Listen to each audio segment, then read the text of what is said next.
No Brasil, mais de 50 mil pessoas são assassinadas todos os anos e 70% destes crimes são cometidos com arma de fogo. A média mundial, de acordo com a Organização das Nações Unidas, fica em 42%. O programa Artigo 5º de hoje vai mostrar como a legislação brasileira trata a posse e o porte de armas. O artigo 5º determina que ninguém pode ser obrigado a fazer ou deixar de fazer alguma coisa a não ser em virtude de lei. E pela lei brasileira, o porte de armas é proibido, com algumas exceções, como as categorias que precisam trabalhar armadas. Mas a venda de armamento continua permitida. Para esclarecer melhor este assunto, eu recebo no estúdio da TV Justiça Ângelo Fratioli, especialista em legislação de armas e munições, e a defensora pública Ana Luísa Pontier, do Núcleo de Assistência Jurídica de Brasília.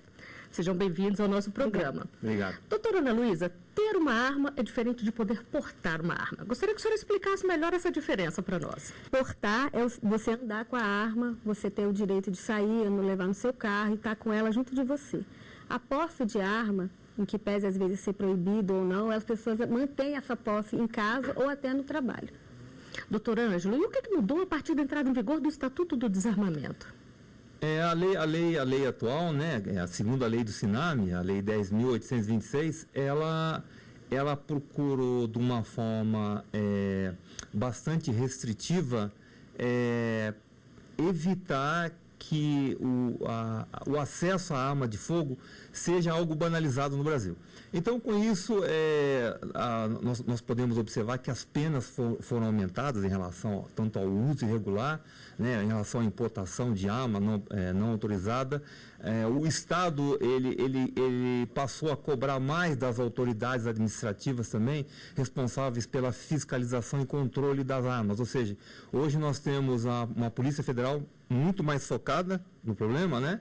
Os órgãos de segurança pública em geral, as polícias dos estados e também o Exército, né? No geral, podemos dizer que a legislação tornou-se mais rígida.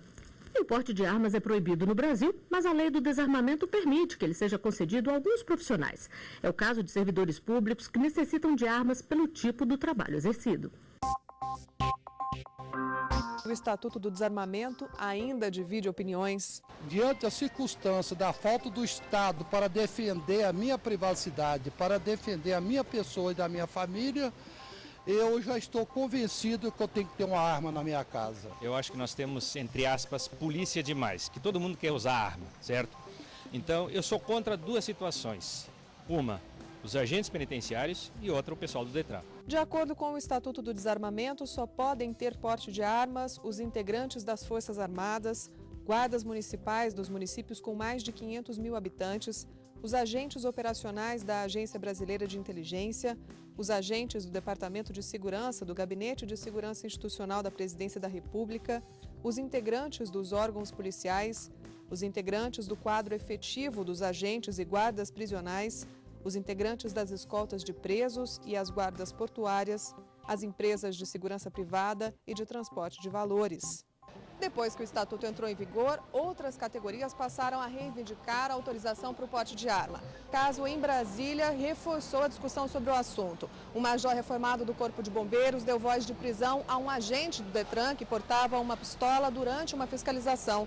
Os dois foram parar na delegacia, mas foram liberados porque uma lei distrital de 1997 autoriza o porte de arma pelos agentes. Mas a lei não autoriza estados e municípios a decidirem sobre a liberação de porte ou posse de arma. Por isso, duas ações aguardam julgamento no Supremo Tribunal Federal. Enquanto isso, muitos agentes usam porte e arma pessoais para trabalhar. Gabriel Dantas é agente de segurança do Tribunal de Justiça do Distrito Federal e trabalha acompanhando magistrados e presos. Nós executamos diariamente prisões, nós fazemos a segurança dos magistrados que estão em risco e nós fazemos isso com um equipamento que é pessoal, que não é próprio, não é adequado para a atividade, que não consegue responder ao poder de fogo das organizações criminosas, dos criminosos comuns até mesmo. E, ao mesmo tempo, nós também não temos proteção no nosso dia, né? Doutor Ângelo, quando o profissional tem que andar armado, de quem é a responsabilidade de providenciar essa arma? Em se tratando de um profissional, de um órgão público, a responsabilidade primária é do órgão público, né? Não tem cabimento eu formar um policial civil, um policial militar ou um agente de segurança de um tribunal de justiça e exigir que ele traga a sua arma para fazer a segurança.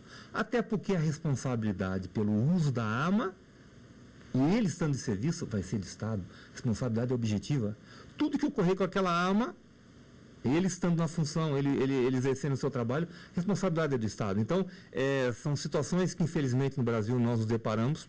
Não é o único caso. Só pode ter certeza que existem outras situações semelhantes a essa em outros estados. Nós temos que acabar com isso, né? Não pode. E quando o profissional está de folga, ele pode portar essa arma? A legislação ela foi muito sábia porque ela diz que não, o porte ele não é infinito, ele não é permanente. Todas as categorias, até mesmo os policiais militares, os integrantes das Forças Armadas, existem restrições que podem ser feitas pela própria instituição, em decorrência de má conduta, em decorrência da não necessidade de andar armado em determinados eventos. Então, isso no Brasil é um outro problema. Nós temos que educar o nosso profissional da segurança, né, doutor? Nós temos que reeducar todos os profissionais que trabalham com arma. Alguns acham, né, que andar armado é bonito, né, e acham que aquilo ali vai resolver um problema. Não vai resolver nada. Pois é, doutora Ana Luísa, o doutor Ângelo falou aqui da conduta irregular, da má conduta. Recentemente foi veiculado nas redes sociais a imagem de um policial bebendo com a arma em cima da mesa. Isso é um exemplo típico de má conduta, né, doutora? Sim. Porque apesar dele ter esse porte de arma, eu acho que tem que haver um bom senso das pessoas que trabalham com isso, que tem que portar. Para certos lugares não se deve levar uma arma. Porque aquilo, acontecendo alguma situação de risco, é óbvio que ele vai querer usar essa arma e nem sempre essa arma é usada de forma correta. E no caso do profissional que deixa o cargo, doutor Ângelo, ele perde imediatamente o porte de arma ou depende? Não. Na maioria das situações, né, os policiais, os próprios integrantes das Forças Armadas, etc., a lei diz que após ele passar para no Exército, na Polícia, ele diz reserva. No Civil, eles após se aposentar, a cada 3 anos ele tem que comprovar junto ao órgão a necessidade de usar a arma, ele tem que fazer aqueles testes psicológicos de rotina. O direito dele de usar a arma está condicionado ao cumprimento desses requisitos. Doutora Ana Luísa, e a lei estabeleceu medidas a partir de quando ela entrou em vigor. Mas e quem já tinha um porte de armas antes? Essa pessoa teve que fazer todo um procedimento, renovar, ou ela continuou com o porte de armas? Teve que fazer tudo de novo, zerou. As pessoas têm que passar por todos aqueles trâmites legais para poder ter de novo o seu porte. E esse porte de arma, ele tem uma validade? Tem. Qual é essa validade? Salvo engano, são 3 anos, não tenho certeza. 3 anos, Tanto o porte como o registro, né? Isso. O registro da arma de fogo é precário. Você registrar e depois você tem que fazer o certificado de registro tem que ser renovado, assim como o porte, né? A cada 3 anos. E nas ruas as pessoas têm dúvidas sobre o tema? Vamos conferir a primeira pergunta. Eu gostaria de saber quem pode comprar uma arma. Doutora Ana Luísa, em 2005 o Brasil chegou a fazer um plebiscito para decidir sobre o desarmamento, mas a venda de armas continuou permitida. A lei estabelece aí regras, requisitos e também fala sobre a real necessidade de ter uma arma. É uma boa pergunta, né? O que se traduz em real necessidade? Isso aí é um tema que é debatido sempre, porque com essa história de gente que anda com faca, com outras armas, o cidadão está se achando no direito de se armar. E aí eles acham que isso já basta para ter essa necessidade, né? O que é muito difícil de você comprovar. Que necessidade seria essa?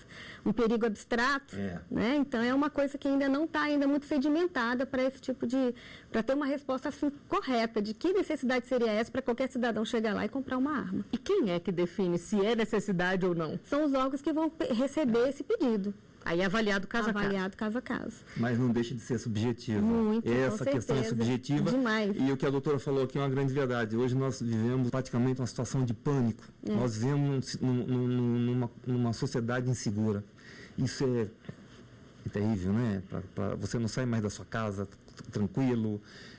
Você pode ser sequestrada na saída de um banco, de um caixa eletrônico. A população sente isso. E qualquer pessoa que teria uma arma, por exemplo, como é que eu reagiria? Será que eu reagiria de uma forma correta? Sabe, né? Então é complicado isso, né?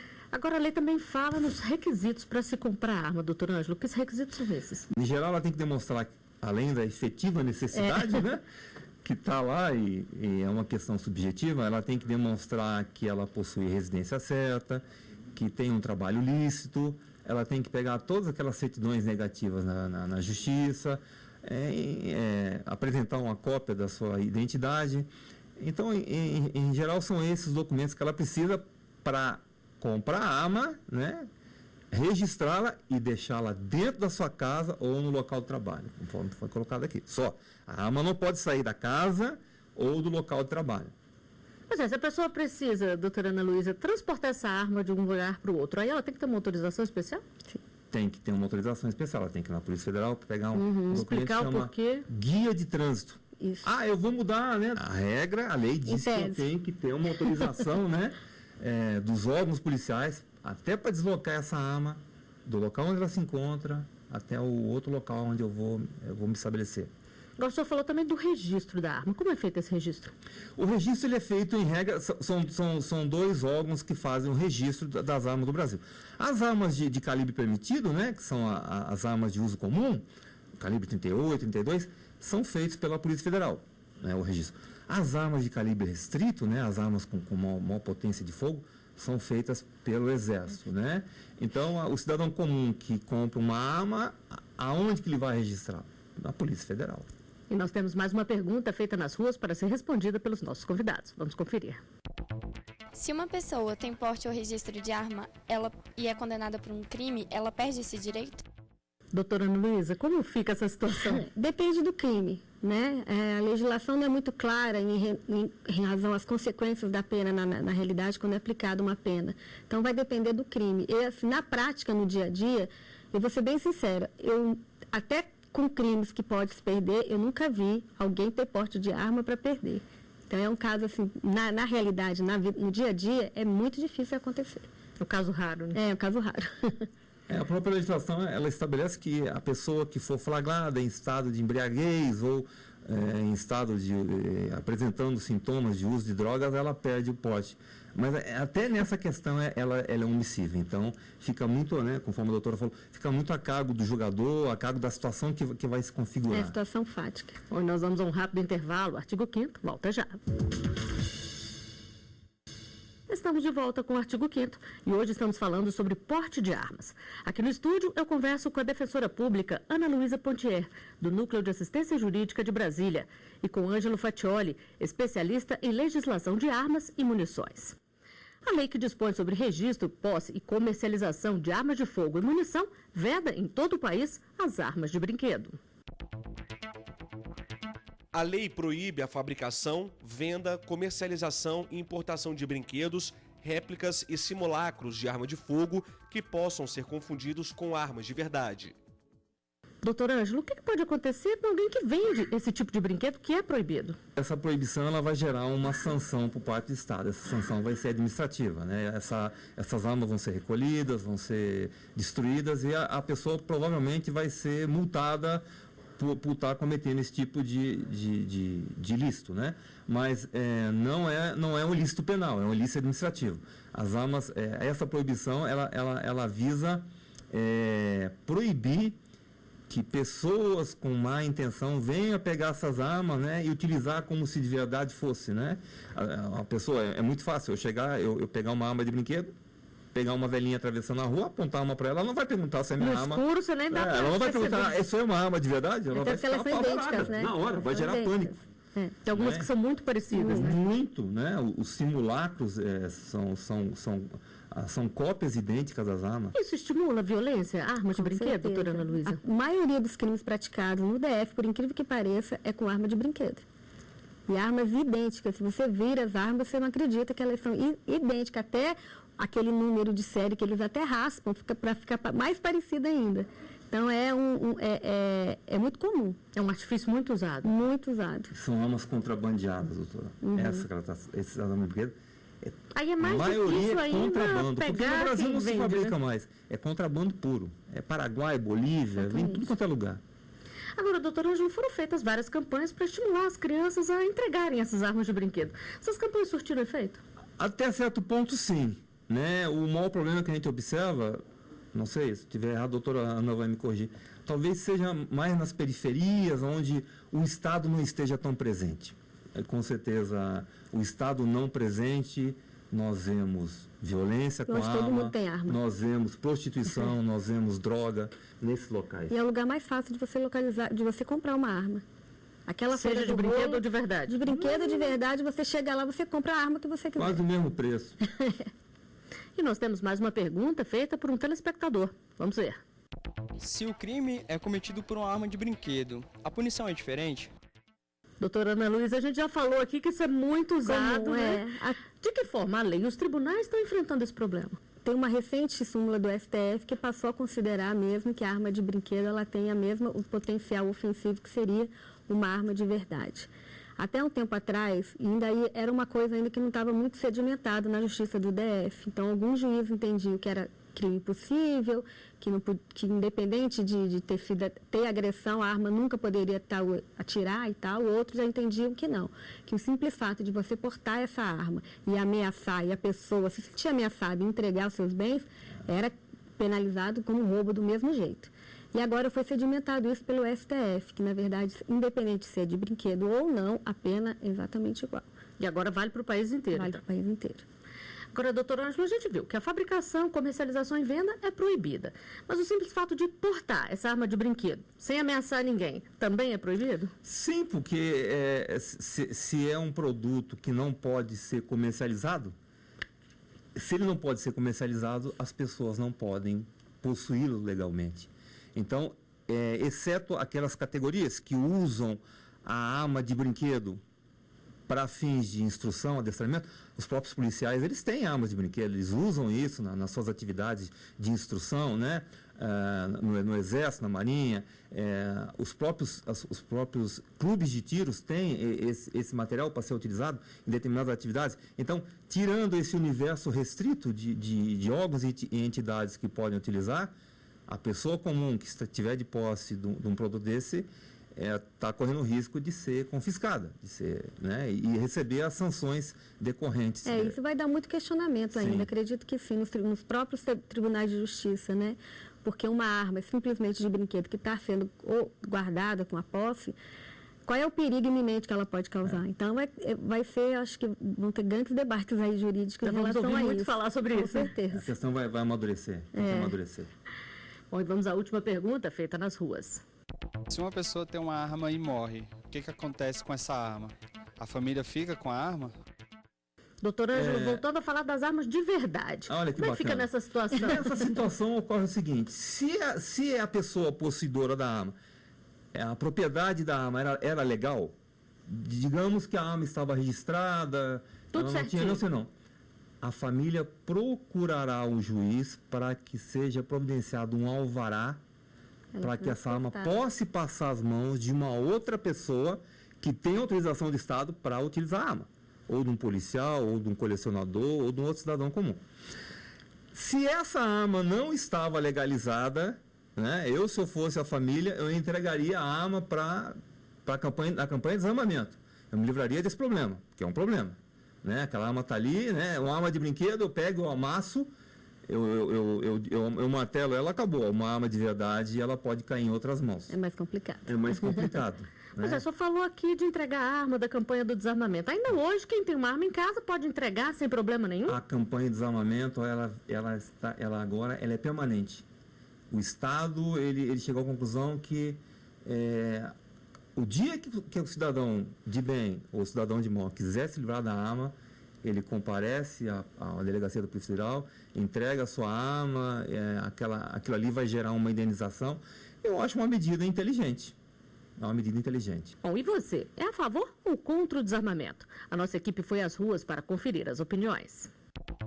Tem que ser feito um desarmamento em geral para a população, porque não pode se colocar a arma na mão de pessoas que não estão preparadas. Hoje em dia, os bandidos têm muita liberdade para usar armas e a segurança não está muito boa também na população, então acho que o armamento de cada um acho que seria ideal para a defesa pessoal. Você não vai dar arma para todo mundo, claro. Nem todo mundo tem uma capacidade psicológica de receber uma arma, mas se dando treinamento, dando instruções às pessoas para poderem ter uma arma, acho que funcionaria sim. isso pode aumentar muito os índices de violência. E, bom, pelo que a gente tem visto em países que a posse de armas é permitida assim, sem um controle rigoroso, cenas absurdas são vistas na sociedade, né? Massacres, como é o caso dos Estados Unidos. Doutor Ângelo, a gente viu aí o entrevistado falando de massacre em países onde são liberados o porte e a posse de armas. Certo. Isso realmente tem relação? Isso facilita? Ele citou ali os Estados Unidos, né? Os Estados Unidos é um país à parte em relação a essa questão do armamento. Primeiro que, se hoje existir no mundo 800 milhões de armas em circulação, 300 milhões estão lá dentro dos Estados Unidos. O americano, a cultura dele já é formado para ter a arma de fogo. E lá, diferente do Brasil, lá é um direito sagrado. Então, eu chego numa loja de arma com minha identidade, eu levo a arma que eu quero, eu compro, e aí a responsabilidade é minha. A responsabilidade é minha. E o Estado vai cobrar isso de mim. Qualquer coisa que eu faça de errado, eles vão em cima. E vão mesmo. E vão mesmo. Não tem, né? Então é livre, mas a fiscalização também é muito maior. Então, e aí nós vivemos num país de cultura latina, né? Do Brasil, e temos outros problemas aí. Então a arma hoje, ela agrega violência. Ela agrega. Ela não é o único fator que gera violência, mas ela agrega. Né? Então eu junto a questão do armamento, eu junto a questão da prostituição, do tráfico de droga. E outras questões. Na nossa cultura mesmo, né? Acho que não está preparada ainda para ter. Então, infelizmente, nós temos que ser extremamente rigorosos, temos que restringir e temos que punir com mais rigor. Igual a doutora Ana Luísa, o outro entrevistado falou ali que o bandido anda armado livremente, mas o cidadão de bem se armar não é solução para o enfrentamento desse tipo de violência. E acontece casos que a gente está cansado de ver, de pessoas de bem que, de repente, é assaltado na rua, está armada, ela se acha no direito de atirar. Né? Então, assim, é muito complexo isso, muito complicado. Agora, um outro problema também é a pessoa de bem, que tem uma arma e ela é roubada. Se ela é usada num crime, essa pessoa pode ser responsabilizada? Se ela comprovar, ela primeiro tem que ter registrado a ocorrência. Ela tinha o porte, é tudo certinho, ela não vai ser responsabilizada. Ela pode depois responder não pelo crime em si que foi praticado com a arma, mas um crime de não ter dado guarda, né, de não ter cuidado com aquela ocorrência, arma, feito ocorrência, de não ter tido ser negligente com esse roubo, com esse furto dessa arma. Então, o primeiro passo, se tiver uma arma roubada, é fazer a ocorrência. E quem é pego com uma arma irregular? Doutor Ângelo, o que acontece com essa pessoa? Ela vai responder, né, de acordo com a lei, ela vai responder de acordo com o artigo 12, né, que fala sobre a posse irregular de arma de fogo, ou o porte, né? O 12 ou 14 da lei. Então, a pessoa, se ela estiver com essa arma na rua, conforme disse a doutora, está portando irregularmente. Então, porte ilegal de arma de fogo. Se a arma estiver na sua residência, no local de trabalho, então, posse irregular de arma de fogo. Bom, a gente sabe que apesar das campanhas de desarmamento, das constantes apreensões que acontecem, o número de armas irregulares ainda é grande nas ruas e isso acaba estimulando a violência. Então, para encerrar, eu gostaria de saber de vocês o que pode ser feito para evitar tantas armas nas ruas. Doutora Ana Luísa. Pelo que eu sinto no meu dia a dia, as pessoas sabem onde vende arma. Eu acho que tinha que ter uma efetividade maior da polícia nessas feiras de rolo, porque é lá que se encontra. Então, assim, eles sabem... Todo mundo sabe, e eu não vejo uma fiscalização realmente grande em cima dessas feiras. Porque é lá que você encontra arma e encontra fácil. E para o senhor, doutor Ângelo? Uma questão fundamental é fortalecer, eu concordo com a doutora, é fortalecer o sistema de fiscalização e controle. A gente, vamos mudar a lei dos armamentos. Não resolve. Nós temos que ser mais rigorosos na fiscalização, no controle. A arma que é entregue na delegacia, aquela arma que foi objeto de um ato ilícito, de um roubo no furto, eu tenho que acompanhar aquela arma até o dia que ela for destruída, para ela não ser desviada das delegacias, dos fóruns. Então, tudo isso reflete a necessidade de nós termos sistemas melhores de controle, sistemas administrativos melhores de controle. Com essas considerações, nós chegamos ao final de mais um artigo 5º. Doutora Ana Luísa, doutor Ângelo, agradeço muito a presença de vocês aqui conosco e obrigada também pela sua audiência. Continue com a gente na TV Justiça. Participe enviando a sua sugestão de tema para o e-mail artigo5@stf.jus.br. Você também pode rever este e outros programas acessando tvjustiça.jus.br. Até a próxima semana.